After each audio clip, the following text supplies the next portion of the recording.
In this video, I'm going to show you how to connect your Django application to a PostgreSQL cluster on Linode. Postgre is an open source relational database and it has evolved over 35 years of development. We are going to explore Django 4 and then we are going to see how to connect it to PostgreSQL and then host it to Linode. Let's now move on to computer screen and let's get started.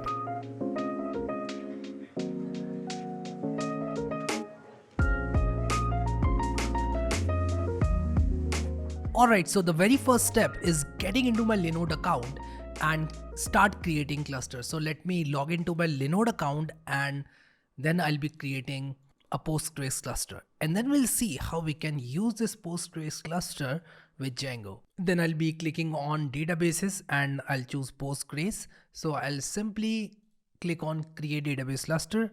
I'll change the label to Linode Postgres. And let's use Postgres version 14.6. It's always recommended to use the latest version of any database engine. I'll be choosing Mumbai, India because it's the closest region.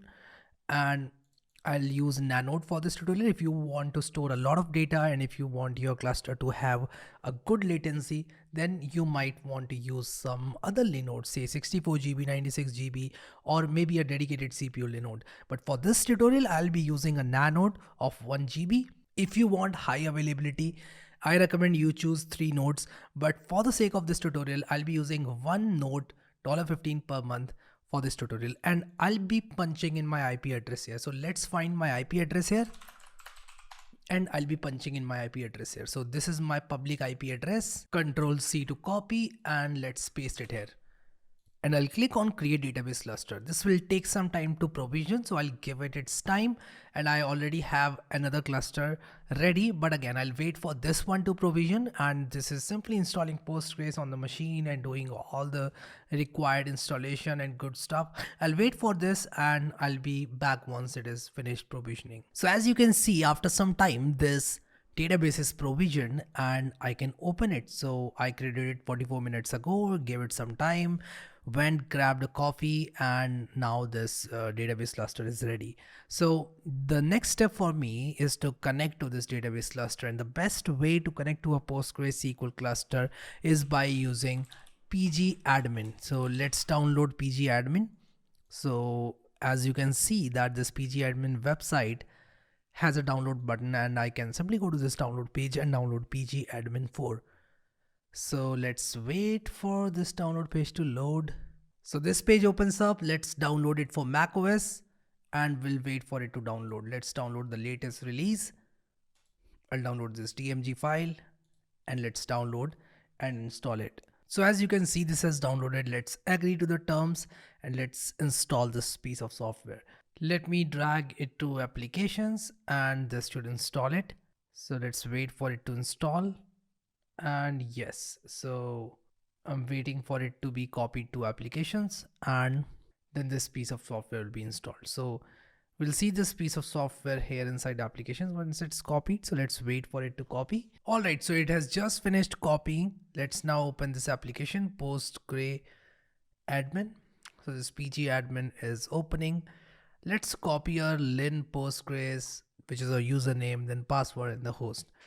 And we are going to simply plug in all these details inside of PGAdmin to connect to our database. Now this is asking me to set a master password. Let me set a master password for PGAdmin. Now I'll simply click on the register and then server and let's call this Linode. And then in the connection section, I'll plug in my host name and then the name of my username is lin postgres, and then I'll copy my password.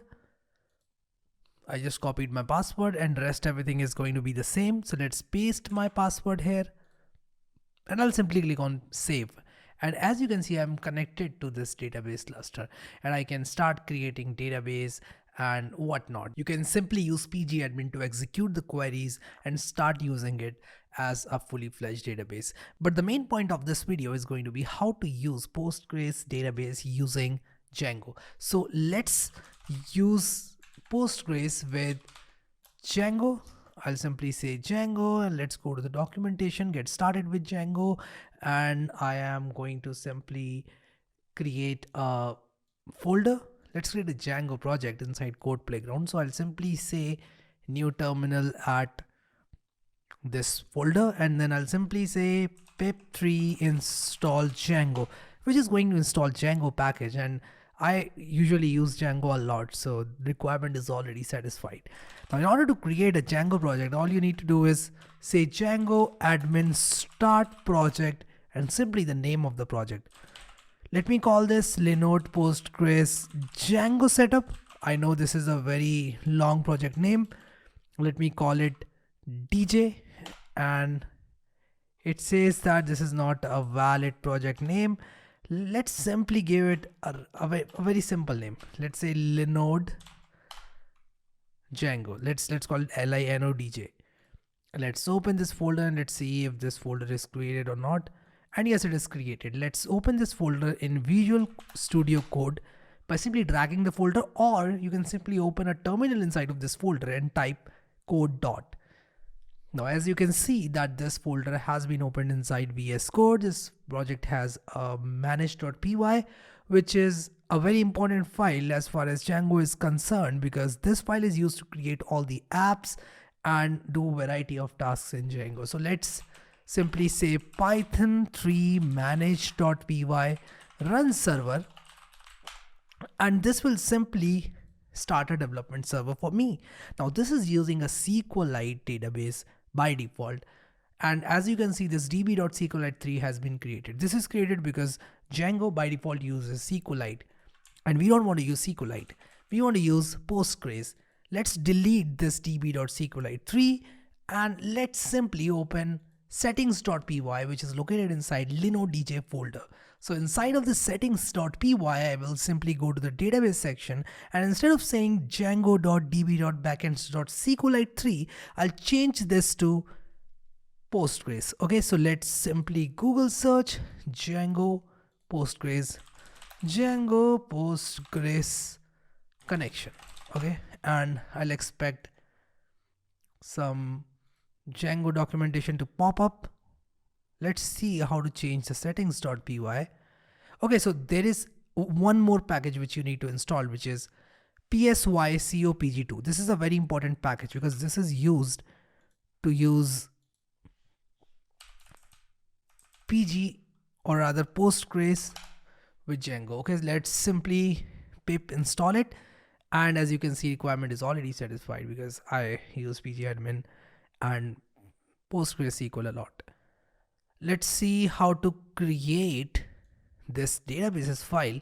Now all you need to do is copy this and simply paste it, or replace this databases variable, because this databases variable is using SQLite and we want to use Postgres. So let's change it, and let's simply type in the name of our database. You can simply say Django. Username is going to be linpostgres. Password we can copy from here. Let's copy the password from here, and also the host will be copied from here. Make sure that you are copying the public host, not the private network host, because the private network host is accessible only from the Linode network. We don't want that. We want it to be publicly accessible because we are accessing this database from our machine. Let's paste this host part here. The port is going to be 5432. In most of the cases, it's going to be 5432, but if it changes, you'll have to punch in the correct port here. Now I can simply say python manage.py run server, and it says that connection to server failed. All right, so let's see what's wrong. So it says database Django does not exist, and this is a problem. So it doesn't create a database by default. We'll have to create this database manually. So we'll simply say create a database. Let's call it Django, and let's click save. And now we should be able to run this command, python manage.py run server. It works. And as you can see, now if I simply say python3 manage.py make migrations, I'll tell you what exactly is this make migrations command. When you're using Django, you are using Django with a database, and inside of the database there is absolutely nothing, or there is absolutely nothing related to your Django project. Now Django demands that you run this make migrations command to generate some files which will in turn be responsible for populating your database. Now, if that doesn't make sense, let me tell you that this command simply generates some files inside of migrations folder. And the moment I simply run this command, it will detect for the model changes. And if there are any model changes, those will be registered as .py files. Okay. Now, once these migrations are created, in case there are any changes detected, in this case there are no changes detected because I did literally nothing with this Django app. After doing this, you can simply run python manage.py migrate. Now the moment I run python manage.py migrate, it will start creating all these tables inside the database. Now if I run this command python manage.py migrate, this will start running the migrations, and as you can see, this is running all these migrations, and all these migrations are running successfully. Now let's come back to our database and let's see if we have some tables here. So we'll go to schemas and then we'll go to tables, and then you'll see all these Django related tables have been created which were not created before. Now as and when you keep making changes to your models, all these migrations will be applied once you run python manage.py make migrations and python manage.py migrate. Okay, so this is how you use PostgreSQL with Django. Now, in order to exactly show you how you can create a model, I'll go ahead and create an app in Django. So I'll simply say python3 manage.py start app, which will create an app, and let's call it app1, or rather home. And this will create an app called home. Let's go to models and let's create a very simple models. So I'll simply go to Django documentation for models. In fact, Django has a very beautiful tutorial. So if you search for Django tutorial, you will simply be directed to Django documentation. And this documentation has an amazing tutorial. I'll show you. So if we simply scroll down, you'll see, let me control F for tutorials. Now Django documentation has a tutorial, and the tutorial has a tutorial on how to create a model. So I'll simply scroll down and search for how to create a model in Django, because I simply want to create a very simple model. As you can see, there are two models inside this models.py file. Let's copy these two models and let's paste it here. Now after creating these models, the next step is to register these models. So in order to register these models, we'll simply go to admin.py, and to register the model, all you need to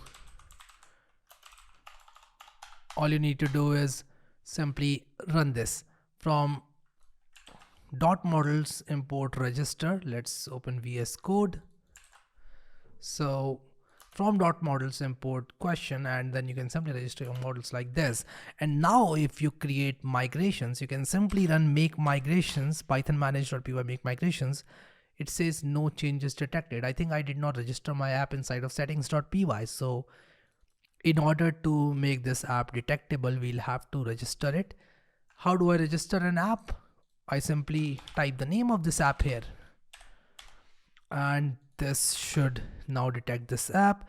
And as you can see that this migration has been created, this question model has been created, the choice model has been created. Now if I run python manage.py migrate, these models will be created as tables in the database. So you'll see that these models will be created here. You can see there is no table called question, and also there is no table called choice. But the moment I refresh my PGAdmin, let me hit refresh, you'll see that this home underscore choice, home underscore question tables have been created.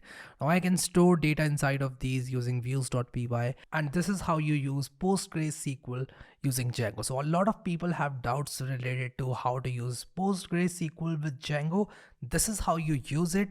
You can simply replace your database variable, and you can punch in the engine, name, user, password, host, and port, and you should be good to go. Make sure that your database is accessible from your IP. This step is really very important, because if you do not allow your IP, your database cluster will not be accessible from anywhere. I hope that this video helps and it will help you create your Django application using PostgreSQL. Thank you so much guys for watching this video, and I will see you next time.